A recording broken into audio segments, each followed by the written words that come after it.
Bonjour à tous et bienvenue dans cette seconde partie de la série de vidéos concernant la personne du Messie.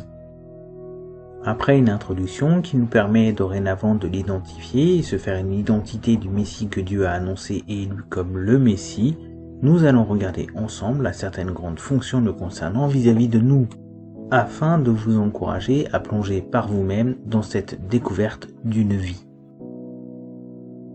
Nous allons regarder à certains points qui répondent à la question de savoir quoi faire de cette information. Cela ne pourra bien entendu pas être exhaustif, mais vous donnera un début d'axe de recherche et surtout vous encouragera à chercher par vous-même pour éclairer mes propos à la lumière de la parole qu'est la Bible. Nous répondrons à la fin de cette vidéo à la question « Le Messie doit relever le temple. Yeshua, Jésus, l'a-t-il accompli ?» Mais regardons d'abord à un point que bien souvent nous mettons de côté et qui est un point important de la personne du Messie, impliquant sa personne en entier. Il est roi. Une fonction dont nous avions déjà parlé et cette dernière va nous permettre, ainsi que le second point, de savoir qui est réellement celui que l'on appelle le roi de gloire, le roi des rois, le roi des Juifs. Ces titres annoncent tout un programme, mais il va nous falloir faire face à une objection qui n'a pas été relevée lors de la précédente vidéo et que nous allons aborder cette fois-ci. 1 Samuel, chapitre 8, verset 7 nous dit « L'Éternel dit à Samuel, « Écoute la voix du peuple dans tout ce qu'il te dira, car ce n'est pas toi qu'il rejette, c'est moi qu'il rejette, afin que je ne règne plus sur eux. » Une phrase parcourt le livre des Juges. En ces temps-là, il n'y avait pas de roi en Israël. Et à cette remarque, nous pourrions légitimement répondre que le Créateur était roi en Israël. La phrase à Samuel nous fait comprendre que nous avons un choix à faire dans nos vies. Voulons-nous que Dieu règne dans nos vies ou bien voulons-nous avoir un autre maître, discret certes, mais mal intentionné envers nous? C'est ce que rappelle Yeshua Jésus par la parabole de l'homme de haute naissance, qui revient en roi en son pays. Il prophétise sur sa propre vie, parlant de l'ouverture aux nations, et nous voyons surtout une demande. Nous ne voulons pas que cet homme règne sur nous. Luc, au chapitre 19, versets 12 à 14, nous dit ceci. Il dit donc, « Un homme de haute naissance s'en alla dans un pays lointain, pour se faire investir de l'autorité royale, et revenir ensuite. Il appela 10 de ses serviteurs, leur donna 10 mines et leur dit « Faites-les valoir jusqu'à ce que je revienne. » Mais ses concitoyens le haïssaient, et ils envoyèrent une ambassade après lui, pour dire « Nous ne voulons pas que cet homme règne sur nous. » Quand le peuple alla voir Samuel, c'était avant tout pour avoir un roi comme les autres nations. Cela signifiait un roi visible, qui allait mettre un joug sur leur vie différente de celui que Dieu mettait sur la leur. Yeshua rappellera cela en Matthieu au chapitre 11, versets 28 à 30. « Venez à moi, vous tous qui êtes fatigués et chargés, et je vous donnerai du repos.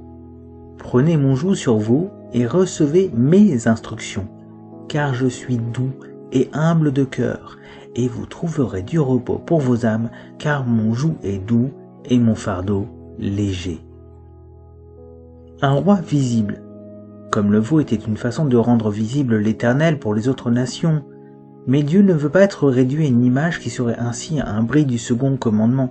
Tu n'auras pas d'autre Dieu devant mes faces.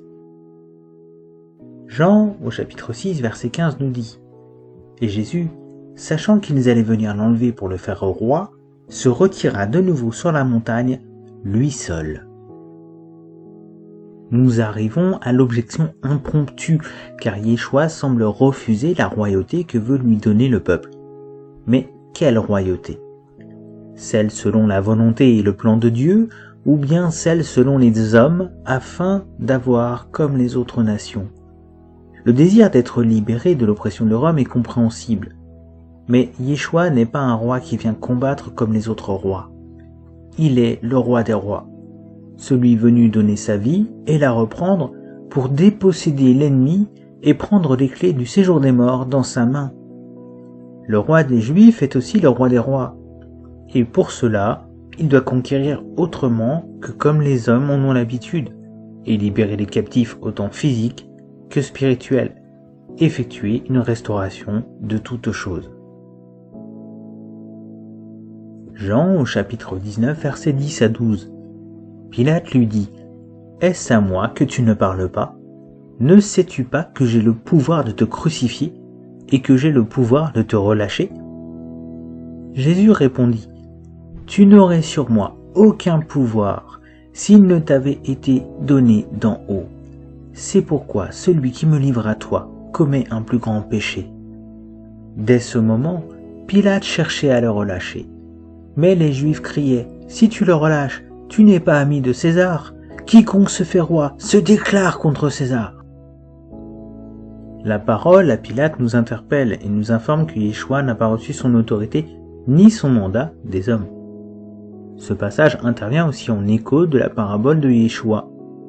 En effet, en appelant à César, les Juifs qui étaient dans le lieu du jugement ont coincé Pilate, mais de plus il signifiait « Nous ne voulons pas que cet homme règne sur nous ».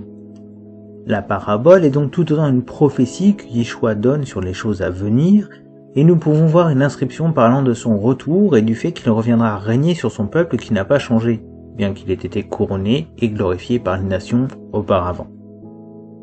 La parabole prophétique avait d'ailleurs annoncé ce mandat comme venant de Dieu, ainsi qu'une spécification sur ce Messie. Michée chapitre 5 verset 1. « Et toi, Bethléem Ephrata, petite entre les milliers de Juda, de toi sortira pour moi celui qui dominera sur Israël, et dont l'origine remonte aux temps anciens, au jour de l'éternité. » Dieu est venu reprendre sa place dans son peuple comme il le désirait, déguisé afin de ne pas les obliger, en leur donnant ce qu'ils demandent comme il le déclare en Deutéronome au chapitre 18, versets 17 à 18. L'Éternel me dit : « Ce qu'ils ont dit est bien. Je leur susciterai du milieu de leurs frères un prophète comme toi. Je mettrai mes paroles dans sa bouche et il leur dira tout ce que je lui commanderai. » Mais cette parabole pourrait passer pour folie si elle n'était pas confirmée par un autre témoin. En effet, Dieu a déclaré qu'il fallait au moins 2 à 3 témoins pour établir une chose, un fait, de façon certaine. En plus, il a ajouté qu'il ne donnerait sa gloire à aucun autre. Daniel au chapitre 7, versets 13 à 14. « Je regardais pendant mes visions nocturnes, et voici, sur les nuées des cieux arriva quelqu'un de semblable à un fils de l'homme. Il s'avança vers l'Ancien des jours, et on le fit approcher de lui. On lui donna la domination, la gloire et le règne, et tous les peuples, les nations et les hommes de toute langue le servirent. Sa domination est une domination éternelle, qui ne passera point, et son règne ne sera jamais détruit. » À moins que Daniel ne soit devenu polythéiste tout à coup, nous devons voir dans le semblable au Fils de l'homme, qui deviendra un titre spécifique au Messie que Yeshua utilisera en parlant de lui, celui dont l'origine remonte aux temps anciens, aux jours d'éternité. Qui est éternel en dehors de celui qui est à l'origine de la création ? La réponse nous explique pourquoi ce roi pouvait donner sa vie et porter nos péchés, nous racheter avec puissance de la main de l'ennemi de nos âmes, l'accusateur. Il est l'offrande parfaite car le péché n'a pas d'emprise ni de place en lui. Il peut ainsi se faire notre sacrifice expiatoire pour ceux qui placeront leur foi en lui, car aucun homme ne peut porter la faute d'un autre, alors celle de toute l'humanité. C'est ainsi qu'il accède à la royauté spirituelle en plus de celle due à sa lignée humaine. Nous confirmons qu'il est 100% homme et 100% Dieu à la fois. Jean chapitre 1 versets 47 à 50. Jésus vit Nathanaël s'approcher de lui et dit de lui : « Voici vraiment un Israélite en qui il n'y a pas de ruse. »« D'où me connais-tu » lui dit Nathanaël. Jésus lui répondit : « Avant que Philippe t'appelle, quand tu étais sous le figuier, je t'ai vu. » Nathanaël répondit : « Maître, tu es le Fils de Dieu, tu es le roi d'Israël. » Jésus lui répondit : « parce que je t'ai dit que je t'ai vu sous le figuier, tu crois, tu verras de plus grandes choses que celles-ci. Il est à la tête de l'armée de l'Éternel. Bien souvent, nous avons affaire à un Dieu en colère ou un Dieu qui n'est qu'amour dans ce que nous pouvons entendre sur le Créateur. Cette vision qui nuit Dieu à deux de ses facettes est un faux témoignage sur qui il est. Nous voyons dans l'Écriture, la Bible, un nom très significatif, l'Éternel des armées. Cela signifie que l'Éternel est un chef de guerre. Ce n'est pas seulement un roi juste et aimant, mais bien un roi capable de faire la guerre et des armées sous sa direction pour protéger son peuple, le défendre et appliquer la justice.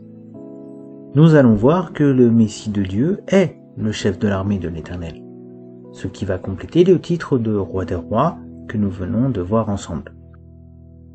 De Rois au chapitre 6, versets 16 à 17 nous dit: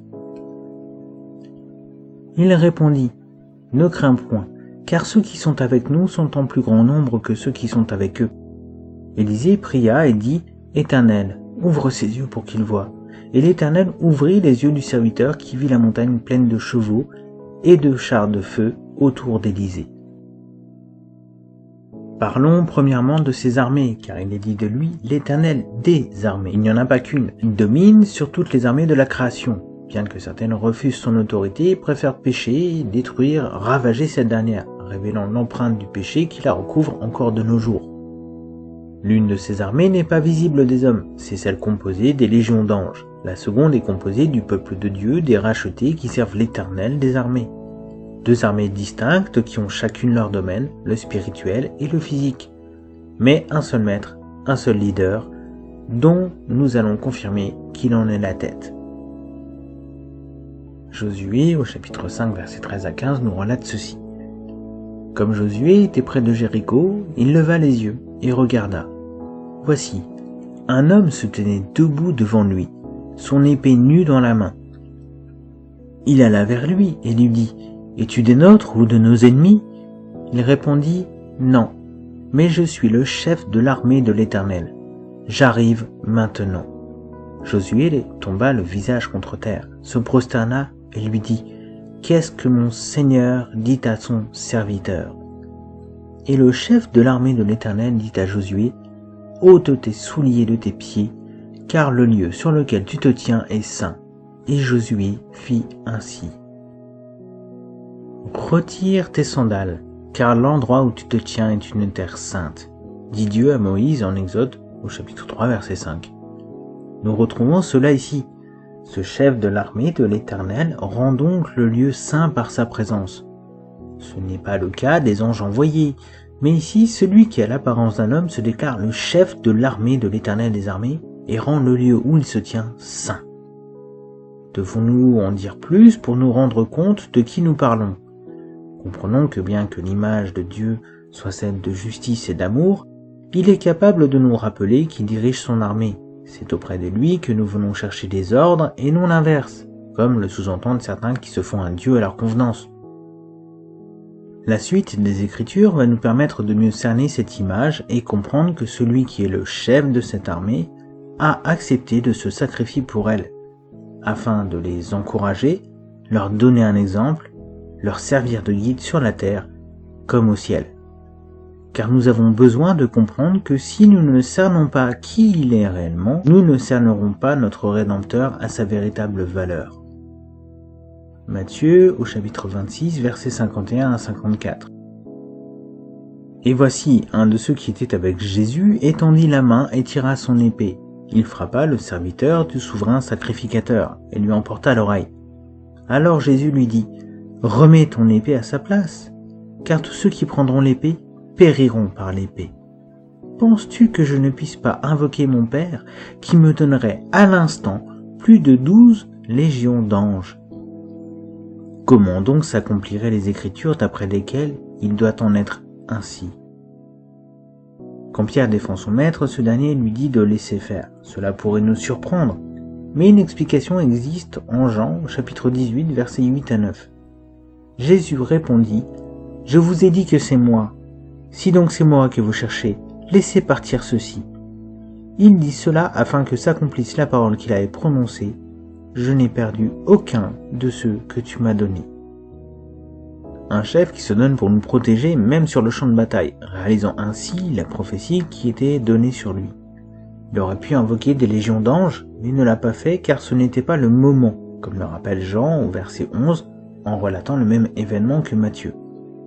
Nous comprenons que Yeshua aurait pu résister, mais qu'il désirait, comme le Père, démontrer sa place, l'autorité qui lui appartient par ce geste qui surprend, mais n'est-ce pas là la place d'un chef, que tous ceux qui sont placés dans son unité reviennent en vie.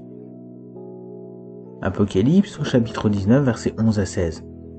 Puis je vis le ciel ouvert, et voici, parut un cheval blanc.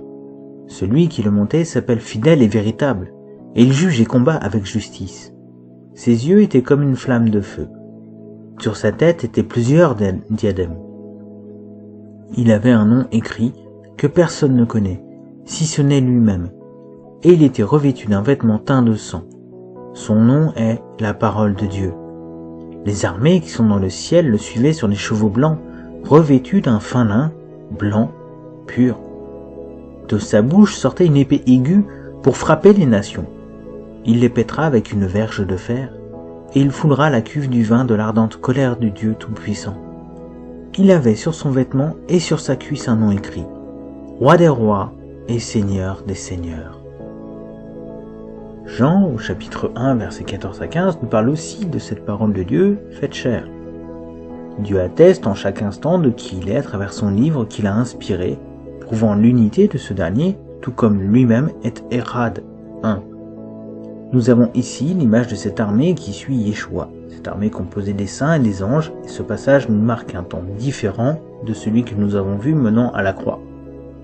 Car depuis la résurrection, la victoire obtenue dans les cieux viendra aussi se révéler sur terre, et cela se déroulera à son retour en gloire, un retour en tant que roi des rois et roi des Juifs.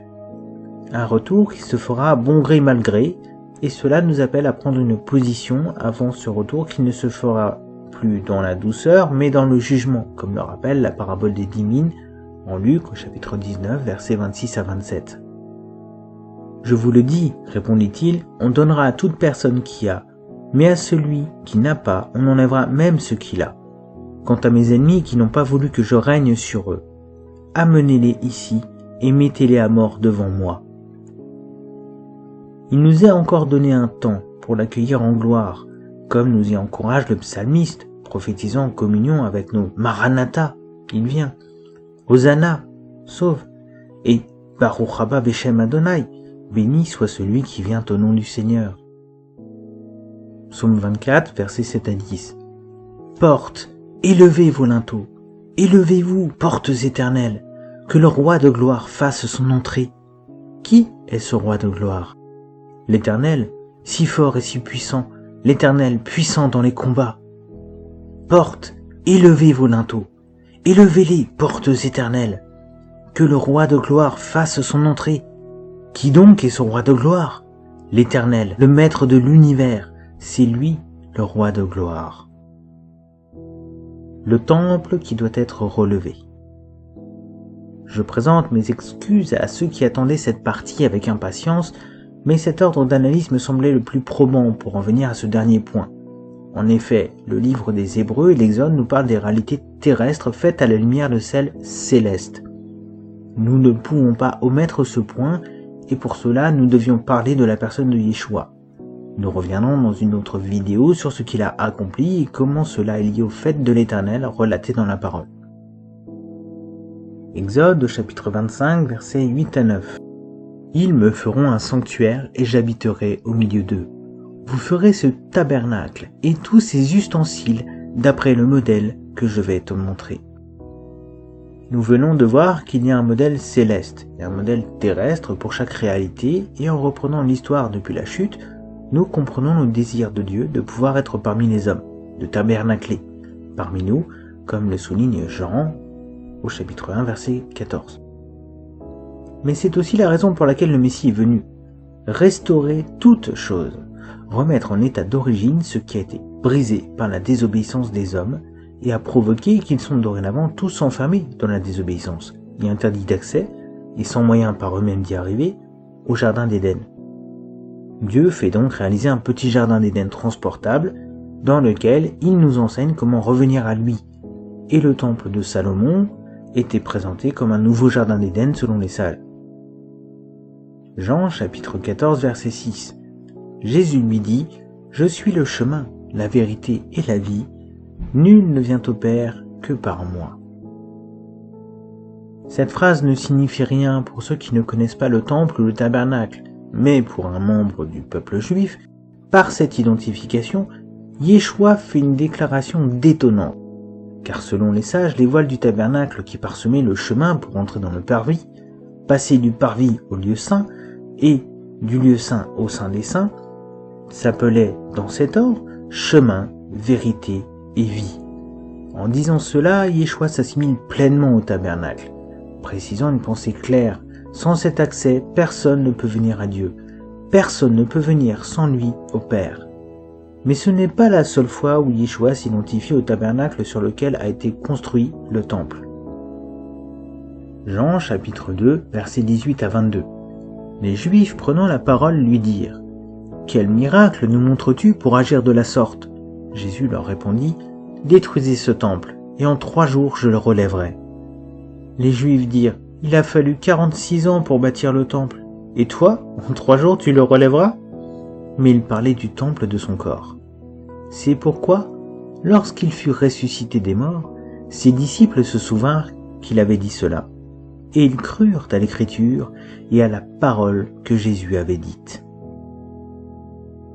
Certains imaginent que le temple que doit relever le Messie est le temple terrestre, mais Yeshua nous fait comprendre que ce n'est pas le temple qui sera détruit 37 ans après sa résurrection dont il est question pour le Messie qui vient restaurer toute chose, mais de celui que Dieu vient lui-même construire, n'imputant pas cela aux hommes, ni à leur mérite, mais à la seule gloire de Dieu.